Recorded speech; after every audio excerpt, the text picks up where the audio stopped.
자, 무지개에 대해서 설명을 드리겠습니다. 그 인간의 타락으로 창세기에 보면은 노아의 시대 때 홍수가 일어나요. 하나님은 홍수로 심판을 하시겠다고 하면서도 노아를 통해서 구원의 길을 열어주셨습니다. 이걸 생각을 해야 돼요. 그래서 노아의 가족들한테 방주를 만들라 그랬잖아요. 근데 방주를 어디서 만들어요? 산 위에서 만들었어요. 산 위에서 만드는데 사람들이 뭐라 그러겠어요? 햇볕은 쨍쨍 모래알은 반짝하는 요 좋은 시절에 더운데 산에서 방주를 만들고 있으면은 다들 비웃었을 거 아닙니까? 욕하고. 근데 보세요. 그때 종말을 아는 하나님이 물로 심판하시기 때문에 이 안에 들어가야 산다라는 걸 알고 산 위에 방주를 만들고 있던 사람들은 청사진이 있잖아. 그러면 그 자기를 비웃는 사람들에 대해 가지고 어떤 생각이 들었을까? 불쌍했겠지. 모르니까. 이 신앙의 길이란 게 이래요. 근데 그때 하나님이 방수공사를 시켰어. 역청을 나무에 바르게 했어요. 그 역청이 원어의 뜻이 덮다라는 뜻인데 그게 구원이라는 말의 어근입니다. 그래가지고 모세를 띄웠던 바구니 있잖아요. 거기도 뭘 발랐어요? 역청을 발랐죠. 구원이라는 뜻이 그 안에 있어요. 방주도 구원이라는 뜻이 있습니다. 전부 다 예수님에 대한 상징입니다. 하늘의 해는 장렬하는데 산 위에 배 만들고 있는데 그 비웃음 가운데 결국 노아의 8가족, 노아 부부랑 세 아들과 며느리들만 목숨을 구했습니다. 근데 그 이후에 어떻게 됐죠? 포도 농사 져가지고 포도주 마시고 옷 훌렁 벗고 잘 때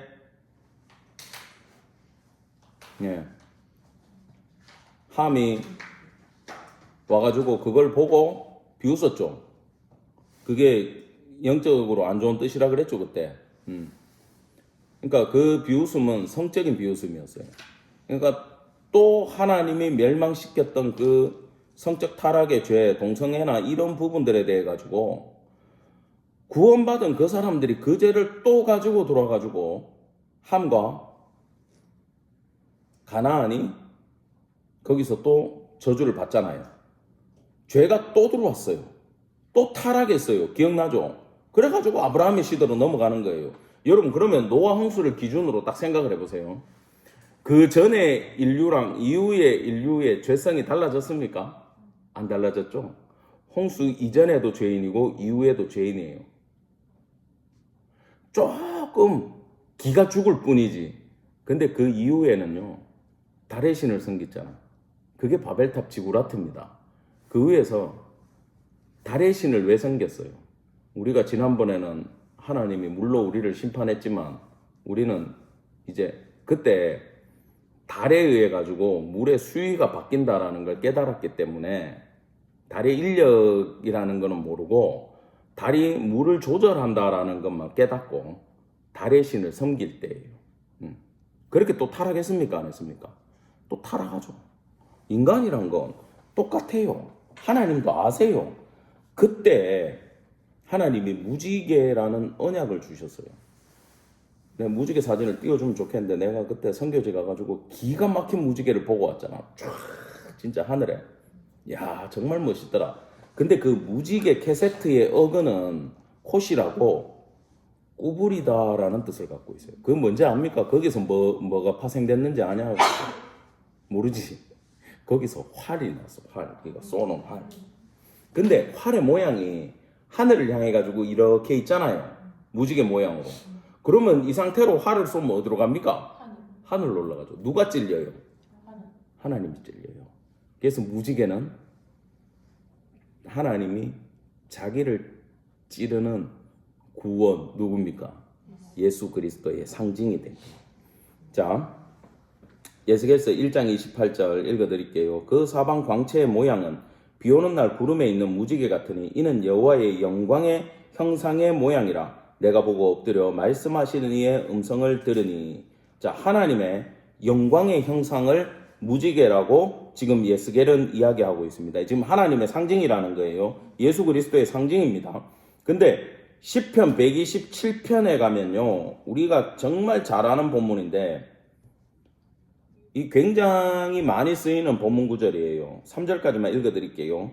여호와께서 집을 세우지 아니하시면 세우는 자의 수고가 헛되며 여호와께서 성을 지키지 아니하시면 파수꾼의 깨어 있음이 헛되도다. 너희가 일찍이 일어나고 늦게 누우며 수고의 떡을 먹음이 마도다 헛되도다. 그러므로 여호와께서 그 사랑하시는 자에게는 잠을 주시는도다. 보라, 자식들은 여호와의 기업의 태의 열매는 그의 상급이로다. 이거 본문 이해됩니까? 헛되고 헛되다까지는 이해가 돼. 근데 그 사랑하시는 자에게 잠을 줘. 다윗이 지은 시편이거든요. 자, 그러면 이거 알려드릴게요. 이걸 잘 해석하셔야 되는 게 구속사의 관점으로 이 시편을 딱 보면 보여요. 자, 성경이 안 풀리면 누구를 대입하라 그랬어? 예수님을 대입하라 그랬죠. 자, 봅시다. 헛되다 3번 나왔어. 완전수 3번으로 인간이 하는 그 어떤 수고도 하나님 앞에 헛되다. 근데 여호와께서는 사랑하는 자에게 잠을 주시는데 여기 잠이라는 쉐나라는 단어는 언제 쓰이는지 압니까? 이거요. 저 불면증 걸렸어요. 그러면 하나님이 너 사랑 안 하는갑다. 하나님 자기 사랑하는 자한테 잠을 주시는데 그 뜻이 아닙니다. 이 쉐나는 죽음을 의미하는 거예요. 그러면 인간이 헛된데 하나님은 그 사랑하는 자를 뭐 하셨다? 죽이셨다.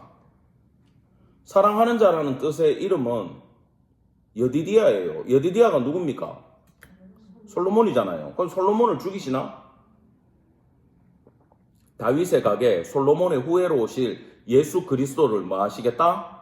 죽임으로써 인간의 헛된 모든 구원을 향한 헛됨을 해결한다 안 한다? 해결하시겠다라는 뜻이 그 안에 있어요. 근데 보라, 자식들은 여호와의 기업이고 태의 열매는 그의 상급이다. 이게 장사의 수중의 활을 의미하기도 합니다. 그 다음에 우리나라는 옛날에 조선시대 때나 이렇게 보면 남자에 태어나면 밖에 뭐 걸어요? 고추 걸고 여자에 태어나면 아시는구나. 나만 아는 줄 알았더니 시골 분들이시네. 근데 이스라엘에는 남자애가 태어나면 뭘 건다고? 활을 걸어요. 그 활을 왜 거는지 압니까? 활이나 활통을 걸어요. 자, 꼭 기억하셔야 돼. 이 집안의 대를 이어서 생명의 부황자, 내가 늙었을 때 내 먹여 살려줄 수 있는 나를 살려줄 나의 봉양자가 태어났다라는 뜻이에요. 그 아들이. 오케이? 그래서 활을 걸어요. 그 사람들은. 그러면 여호와의 기업의 태의 열매는 그의 상급이로다라고 할 때 생명의 부양자가 태어남. 누가 태어나는 겁니까? 우리를 살려줄 분이 누구예요? 예수 그리스도가 태어날 거다라는 상징이 뭡니까? 무지개가 되는 거야, 결국은. 이해를 하셨죠? 지금 그걸 설명하는 거예요.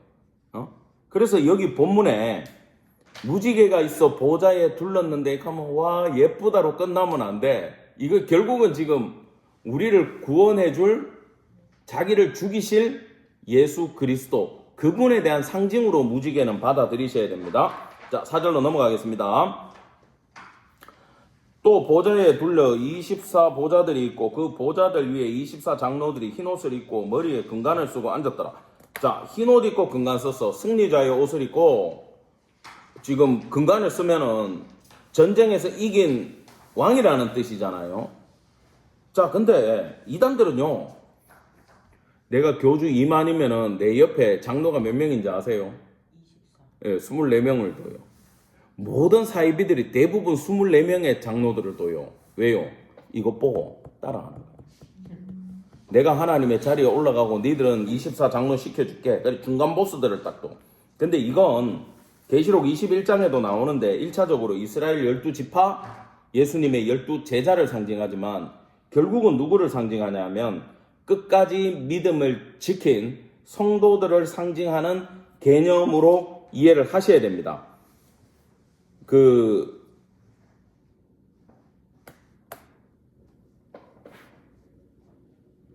장로들이 뭘 했다고 왕노릇하면서 멸류관까지 쓰고 거기 앉아있나? 이 개념이 우리한테는 없어요. 우리는 뭐 기껏 해가지고 순장이나 하는 그 신라시대 때부터 그런 게 발굴되고 하는데, 장군 지가 죽으면 지 혼자 죽지. 근데 유튜브 보다가 슬프더라고. 거기에 허리도 못 펴고 이게 꼬부라져가지고 산채로 묻힌 사람이 나왔어. 그 유골이. 불쌍하더라고. 죽으면 지 혼자 죽지. 지는 갑옷 입고 장군으로 확 죽으면서 그 당시 문화가 지 시종을 몇 명 데리고 가느냐가 하늘에서도 권력이었대잖아. 근데 로마는 특이하게 어떤 제도가 있었냐면, 자, 내가 브루투스예요. 내가 전쟁에 나가는데 내가 이제 함선을 몰고 나가. 응? 함선을 딱 몰고 나가는데 여기에 이제 이 노예들, 여기 앉아있는 노예들을 딱 끌고 나가. 이 노예들은 어디 가는지 몰라. 그냥 쇠사슬에 묶여가지고 배 지하에 내려갔어. 갔더니 뭐가 있어요? 노가 있지. 그러면 북소리에 맞춰가지고 그 템포에 맞춰가 나는 이것만 하면 돼. 여러분, 그 노예들은요, 똥오줌을 그 자리에서 싸면서 이걸 했습니다, 그때. 신경 안 써줘요. 자, 근데 전쟁에서 이기잖아. 내가 브루투스가 이겼어. 그래가지고 막 로마에서 지금 한 자리 하고 딱 이 배가 승리의 배가 됐어. 그러면 잘 들으세요. 장군이 딱 옷 입고 왕관 쓰고 이제 적들을 물리치고 적들을 딱 밟으면서 딱 서잖아. 옆에 그 배에 탔던 장수들부터 노예들까지 옷 싹 갈아입고 같이 서요. 그 배에 있던 노예들까지. 그리고 승리한 배에 타고 노를 저었잖아. 아무것도 모르는 노예야. 근데 니들도 이제는 승리자다 하면서 자유인에 대한 면죄부를 받고 이제 노예 증서를 날리고 자유인 증표를 받고 로마에 등재가 된 승리자로 그 영광된 자리에 장군과 함께 서요. 노예들이. 그러면 정말 롤을 열심히 쩔까 안 쩔까? 무조건 이기고 봐야 돼, 전투에서. 이 개념으로 이 장로들, 성도들 이해를 해야 돼요. 우리는 그러잖아. 나는 항상 그게 궁금했어. 하나님, 내가 한 게 뭐 있다고 저를 구원해 주시고 내가 한 게 뭐 있다고 나중에 이런 영광된 자리, 흰옷 입는 자리까지 그 믿음으로 내가 받았다면 저를 불러주십니까? 나는 자격이 없는데. 우리는 그냥 아무것도 몰라. 근데 예수님이 우리를 택했어. 우리를 배에 태웠어. 예수님이 전쟁을 해. 그러면 우리는 각자에게 시킨 사명이 있어요. 응? 너는 열심히 가족들 돌보면서 자식들 양육하면서 밥에 먹이면서 믿음으로 케어해라. 사랑을 줘라. 목사 보고는 너는 무조건 말씀 전해라. 어쨌든 동안에 설교하고 어쨌든 복음 성경 해석해가지고 가르쳐라. 아무것도 몰라. 구속사가 어떻게 돌아가는지 몰라. 세상이 어떻게 돌아가는지 몰라. 그냥 내 주인이 시키는 대로 나는 그 일만 하는 거야. 열심히 노젓듯이. 근데 마지막 날 우리 예수님이 승리할 때 그 자리에 선다 안 선다? 같이 서는 노예들하고 똑같은 개념으로 받아들이시면 돼요. 이해가 됐죠? 그 자리에 가기를 간절히 축원합니다. 아멘. 그게 문화가 있기 때문에 이걸 설명하면 알아들어요. 일곱 교회 이기는 자에게 주시는 상급, 라오디게아 교회 3장 1절에 보좌에 앉게 해주고 4대 교회 흰옷을 입을 거고 서머나 승리의 관을 준다. 뭐가 나와요? 전부 다 승리자, 왕의 상징이잖아. 그죠? 이 사람들이 뭐라고? 우리가 뭐라고? 로마의 노예들도 자유인이 되고 승리자의 옷을 입고 그 자리에 올라서기 때문에 우리의 신분이 뭐가 됐든 간에 예수님이 이기는 순간 우리도 승리자로 동일하게 선다는 걸 믿기를 간절히 축원합니다. 따라합시다. 그것이 신실한 약속이다. 예, 하나님의 약속이 있어요. 그걸 믿으셔야 돼요. 자, 보좌로부터 번개와 음성과 우레소리가 나고 보좌 앞에 켠 등불 7이 있으니 이는 하나님의 7영이라. 이제 감이 딱 오잖아. 자, 번개, 음성, 우레소리. 출애굽기 19장에 나왔잖아요. 16절에 셋째 날 아침에 우레와 번개와 빽빽한 구름이 산 위에 있고 나팔 소리가 매우 크게 들리더니 진중에 있는 모든 백성이 다 떨다. 어마어마한 소리예요. 이 정도는 아니더라도 하나님의 영광된 음성을 기도 가운데나 환상 가운데나 이런 하나님의 임재에 대한 걸 딱 느낀 사람들은 그 포스가 어마어마하다는 걸 느낍니다. 몸이 떨릴 정도의 하나님의 음성이 있어요. 그게 지금 나더라라는 거예요. 소리가 나는 게 종말론적 하나님의 심판의 맥락으로 받아들여야 돼. 7 등불이 있어. 이거 설명 안 해도 알죠? 1장 할 때 얘기를 했어요. 예. 창조 때부터 함께 하신 이 성령님, 함께 운행하시던 이 성령님은 끝까지 함께 가는 하나님입니다. 자, 6절 다 같이 시작. 보좌 앞에 수정과 같은 유리바다가 있고 보좌 가운데와 보좌 주위에 네 생물이 있는데 앞뒤에 눈들이 가득하더라. 자, 여기에 이제 마지막 부분에 우리가 포인트를 잡아야 될 게 생물인데, 생물 보기 전에 유리바다가 있어. 수정과 같은 유리바다는 실제일까요? 상징일까요? 아, 이제 알아듣는구나. 여러분, 이 수정 같은 유리바다가 진짜면 들어가면 어떻게 돼요? 찔려 죽어요. 그러면 이건 뭘 의미하는 겁니까? 반짝반짝 거리더라, 그거 아니야. 그 다음에 바다 이러면 우리가 알아야 되는 게, 물은요, 유대인들한테 물은 뭐예요? 죽음의 상징이라 그랬잖아. 그 안에서 리워야단이 나오고 여기 빠지면 죽는 거야. 물은 요나가 빠져가지고 죽을 뻔하고, 그죠? 물은 모든 악하고 죽음의 상징이에요. 근데 모세는 홍해를 그 물에 빠져 죽었어요, 건넜어요? 여호수아는 요단강을 건넜죠. 물은 사실 여기서 요한계시록의 물은 그 기준으로 보셔야 돼요. 건널 자가 있고 건너지 못할 자가 있다라는 거예요. 그 다음에 또 물을 어떻게 받아야 되냐면 생명수 강으로 흐른다라는 걸 이해를 하셔야 됩니다. 이건 본문에 계속 나오기 때문에 알려드릴게요. 그리고 이게 궁창도 바다로 표현이 돼요. 여러분 그 비행기 타고 하늘에 올라가가지고 이래 날아가다 보면은 밑에 어떨 때 바다가 보이고 하늘에 정말 맑은 하늘이 보이잖아. 계속 보고 있으면은 하늘 같아. 그 전투기 조종사들이 한 번씩 추락하는 게 배면 비행할 때 헷갈린대. 계속 이래 날아가면 이게 하늘인지 바다인지 헷갈린대요. 속도가 워낙 빠르니까. 그래 나는 기술을 띄워야지 하고 이 상태에서 띄우면 하늘로 올라가는데 뒤집어 가다가 이게 하늘인 줄 알고 기술을 띄우면 어떻게 돼? 추락하지. 그래가 물에 빠지고 그랬대. 실제로 헷갈려요. 이게 궁창도 바다라고 표현될 때도 있습니다. 예. 그 다음에 이제 생물에 대해서 보겠습니다. 일단 생물 그러면은 그 뒷부분에도 계속 나오지만 하나님의 속성과 사역을 생각해야 되고 천사를 상징하고 또 피조물의 대표성을 띠고 있다라는 개념은 일단 가지셔야 돼요.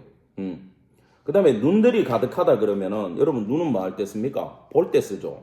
근데 눈들이 어마어마하게 많아요. 그러면 많이 보겠죠. 넓게 보겠죠. 멀리 보겠죠. 그걸 한마디로 뭐라 그럽니까? 통찰력이라 그러죠. 인간이 볼 수 없고 생각할 수 없는 영역까지 볼 수 있는 통찰력을 가지고 있는 그런 존재들이다. 그러면 그거는 하나님에 의해서 일사불란하게 움직이기 때문에 누구의 통찰력을 말하는 거예요? 하나님의 통찰력을 말하는 거죠. 자, 7절 다 같이 시작. 송아지 같고 셋째 생물은 얼굴이 사람 같고 넷째 생물은 날아가는 독수리 같은데, 자, 이 생물하면 우리는 헷갈리지만 유대인들은 그냥 딱 압니다. 이게 예스겔에도 나오고요, 다니엘에도 나오고요, 생물들 많이 나와요. 근데 용이는 다니엘 생물하고는 조금 달라요. 그것 때문에 설명을 드리는 거예요. 자, 첫째 생물은 사자 같은데 사자예요, 아니에요? 갖고 오니까 아니야. 그러면 성경에서 사자는 하나님의 역사하심이 어떨 때는 사자 같다. 그죠? 움켜쥐고 물어뜯고 악력으로 꽉 잡고 사자. 그러면 이거는 뭘 말하냐 하면은 하나님의 전능성을 뜻하는 말이에요. 그 다음에 송아지 같다. 그러면은 이게 누가복음이 마태마가 누가 요한하고도 이게 겹치는데 예수님에 대해서 송아지 같다. 그러면 소는 뭐합니까? 일하러 왔죠. 그죠? 온유하고 일하고.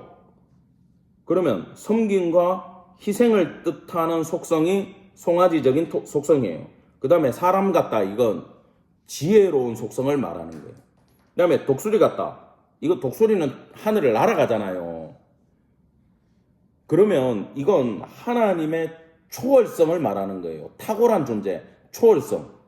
이걸 상징하는 것이 이 생물들은 전부 다 하나님의 신적 속성들을 비춰주는 그러한 천사들의 모습입니다.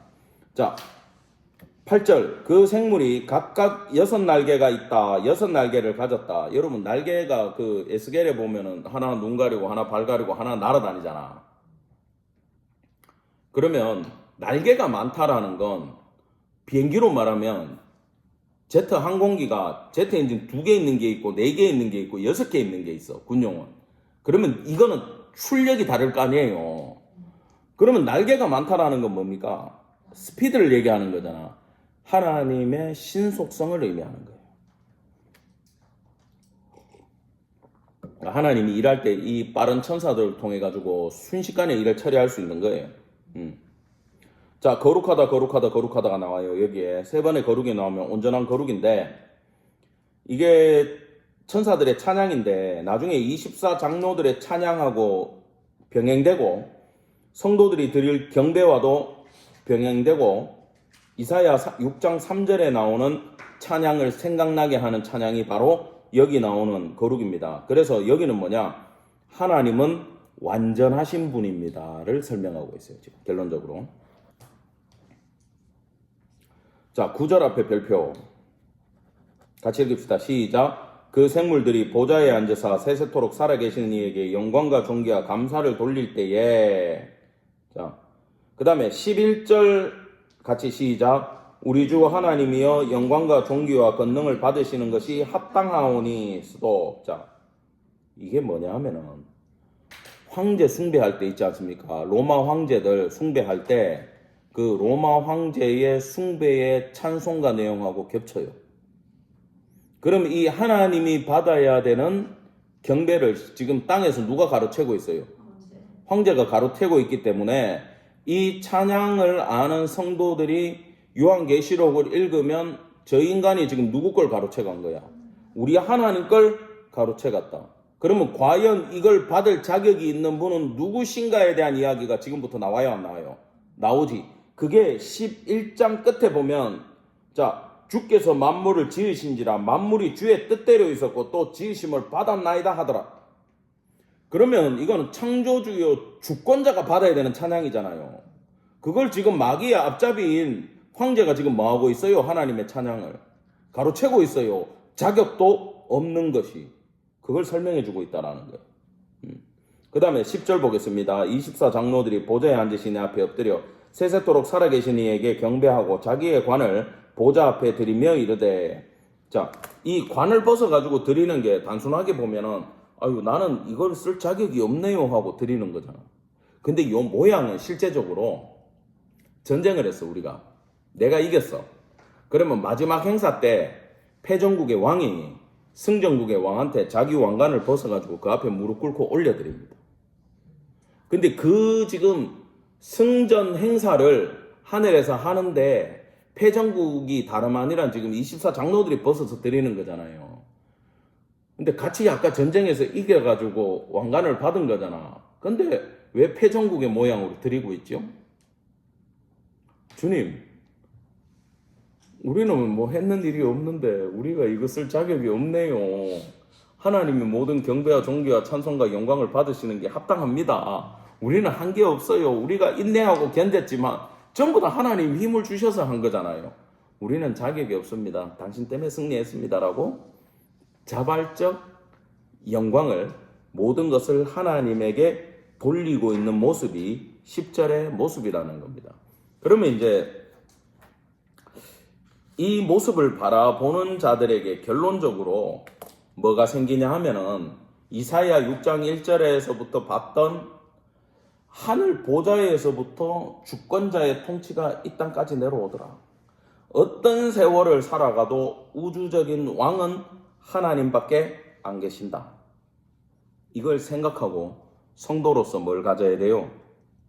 자부심을 갖고 하나님 최후 승리 때까지 내 삶을 지켜주십시오라고 하나님을 바라보라고 하는 것이 4장에 나오는 하나님의 위엄에 대한 설명입니다. 그 다음에 이제 오늘은 우리가 마지막으로 제가 생물에 대해서만 설명을 조금 해주고 마치는데 성경 몇 군데만 찾아보시면 돼요. 한 군데만 찾으면 되겠네. 이거는 여러분 참고로 아시면 됩니다. 이 생물들이 자꾸 나오니까 이것 때문에 이제 우리가 이상한 생각이 들 때가 있어요. 아, 생물 이거, 이거 짐승들 이거 뭐지? 천상의 짐승들 뭐지? 그게 영적인 의미를 알아야 돼. 에스겔 1장 12절에 보면 영이 어떤 쪽으로 가면 12절입니다. 에스겔 1장 12절. 영이 어떤 쪽으로 가면 성령이 어떤 쪽으로 가면 생물들도 그대로 가되 돌이키지 아니하고 일제히 앞으로 곧게 행하며 그 생물들의 모양은 숯불과 횃불 모양 같은데 그 생물 사이에 오르락내리락 하고 그 불은 광채가 있고 그 가운데 번개가 나며 생물들은 번개 모양과 같이 왕래하더라. 생물들이 지금 번개 모양처럼 왕래하는데 파파파파 거리는데 빛이 나고 누구를 따라다닌다고? 영을 따라다녀. 하나님의 영을 따라다녀 생물들이. 하나님이 가면 영이 따라가고 하나님 빠지면 영이 빠지고 하나님이 이쪽으로 가면 생물이 이쪽으로 가고. 이해가 됐죠?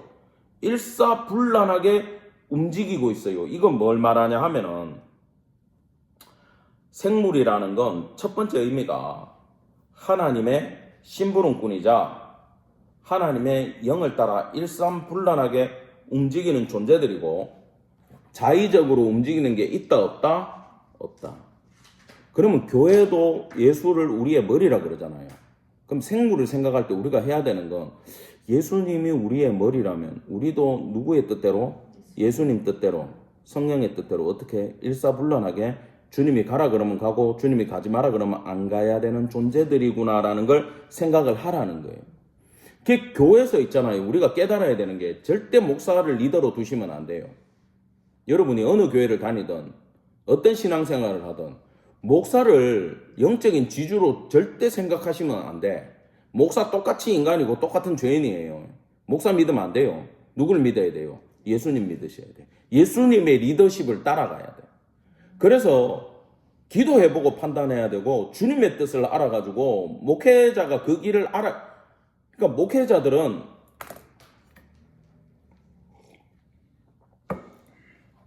제 생각은 그렇습니다. 목회자가 성격이 좀 모날 수 있어요. 목회자가 소리 지를 수도 있고 목회자가 실수할 수도 있고 목회자도 넘어질 수 있어요. 근데 목회자는 성경에 대해서 알아야 되고 무엇보다 하나님의 뜻에 대해서 민감해야 돼요. 아시겠습니까? 그런 사람을 목회자로 따라가야 돼. 그리고 교회는 다수결도 안 돼. 예수님 죽일 때 어떻게 죽였어? 십자가에 못 박아라. 다수결로 죽였잖아. 제가 민주주의를 지금 폄하하는 게 아니라 교회의 일은 목사가 주인도 아니고 다수결이 주인도 아니야. 재직회의 결의사항이 중요한 게 아니고 공동회의 결의사항이 중요한 게 아니고 그 전에 반드시 뭘 해야 돼요? 당회 전부터 기도를 해가지고 예수님의 뜻을 물어봐야 돼요. 주님의 뜻대로 되게 해달라고. 이게 형식적인 게 아니고 진짜예요. 그 생물이 보여주는 게 그거야. 하나님의 뜻을 알고 가셔야 돼. 그 목사가 성격이 모나고 문제가 있어도 성경에 대해서 잘 알고 하나님의 뜻에 대해서 민감하고 선교지에 있으면요, 이 목회권에 대해 가지고 교회 목사에 대한 도전이 굉장히 많이 옵니다. 이단들도 많고 버글버글하고 영적으로도 혼탁하기 때문에 교회에 대한 도전이 굉장히 많이 와요. 그때 그 도전을 어떻게 이겨야 되는지 압니까?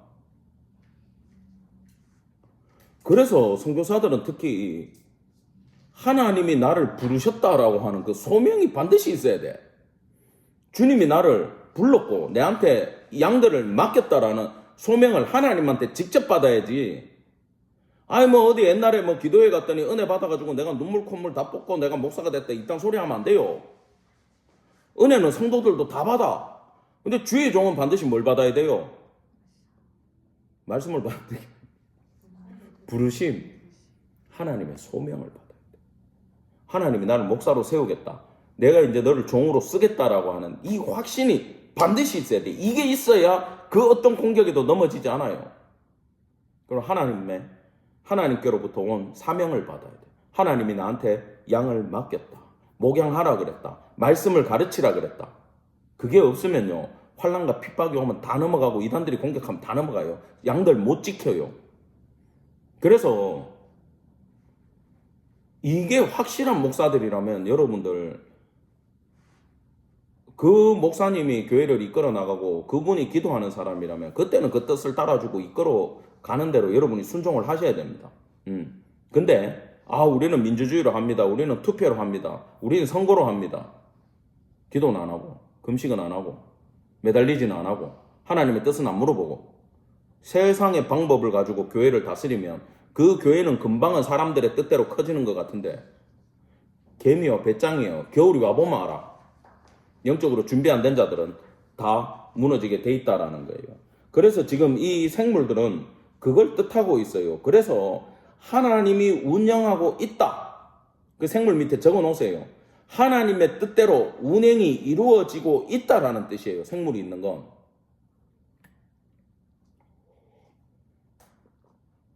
그게 이제 에스겔 1장 12절에는 영을 따라 움직인다라고 나오고, 뒤에 19절에는 재밌는 이야기가 있어. 15절부터 20절까지 내용을 읽어보면 생물들을 보니 생물들 곁에 있는 땅 위에는 바퀴가 있는데 그 내 얼굴을 따라 하나씩 있고, 그 바퀴의 모양과 구조는 황옥 같고 어쩌고 저쩌고 설명이 쭉 나와요. 근데 그들이 갈 때에는 사방으로 향한 대로 돌이키지 아니하고 가며 둘레는 어쩌고 저쩌고. 근데 19절에 그 생물들이 갈 때는 바퀴들도 그 곁에서 가고, 그 생물들이 땅에서 돌릴 때는 바퀴들도 돌려서, 영이 어떤 쪽으로 가면 생물도 영이 따라가는 대로 가고 그 밑에 바퀴들도 따라간다, 이렇게 설명이 나와. 그러면 성령의 움직임대로 생물이 움직이고 생물한테 있는 바퀴도 어떻게 움직여? 그대로 움직이죠. 이 세 개가 같이 움직여요. 이건 뭘 말하는 겁니까? 적으세요. 하나님의 속성에 따라, 하나님의 경영에 따라, 하나님의 속성과 하나님의 경영에 따라 일사불란한 움직임을 말하고 있어요. 그러면 이 바퀴 이야기는 뭐냐 하면은 우리의 삶의 현장 가운데 하나님의 역사하심, 바퀴는 집 나를 때 쓰잖아요. 우리 삶의 현장 가운데 하나님의 일하심은 구체적으로 임하고 있다라는 뜻이에요. 바퀴는 하나님의 일하심이 구체적으로 우리 삶의 현장에 임하고 있다라는 뜻이 있습니다. 믿으십니까? 아멘. 예. 하나님은 하늘 보좌에 계시지만 그 옷자락이 땅의 성전까지 내려오고, 그 생물들의 눈도 중요하지만 그들은 하나님의 영을 따라 일사불란하게 움직이고, 그 밑에 바퀴들, 하나님의 이 땅의 운행까지도 일사불란하고 구체적으로 움직이고 있다라는 것을 믿으시고, 우리의 왕 대신 하나님께 포커스를 맞추며 그분께 기도하며 그분의 뜻이 이 땅에 이루어지는 일에 충성을 다하는 성도 되기를 간절히 축원합니다. 아멘. 마치겠습니다. 감사합니다. 기도할게요. 주님, 은혜를 감사드립니다. 오늘도 저희가 요한계시록 4장 말씀 공부하며 하늘 보좌로부터 시작된 그 모습이 땅까지 이루어지며 그 계시를 요한이 바라보며 새로운 힘을 얻는 모습을 우리가 보았습니다. 우리 삶의 현실이 어떠하든 간에, 앞으로 일어날 종말이 어떠한 모양이든 간에 하나님께 속한 자들로 우리의 공은 없으나 하나님의 승리로 말미암아, 예수 그리스도 어린 양의 승리로 말미암아 우리 또한 그 자리에서는 하나님의 편에 선 존재들임을 인식하고 하나님의 역사하심과 그분의 운행하심에 따라 일사불란하게 움직이며 순종하며 그 뜻을 이 땅에서 이루어 나가는 성도 될 수 있도록 복의 복을 다하여 주시옵소서. 감사드리며 우리 구주 예수 그리스도 이름 받들어 간절히 기도드렸습니다. 아멘.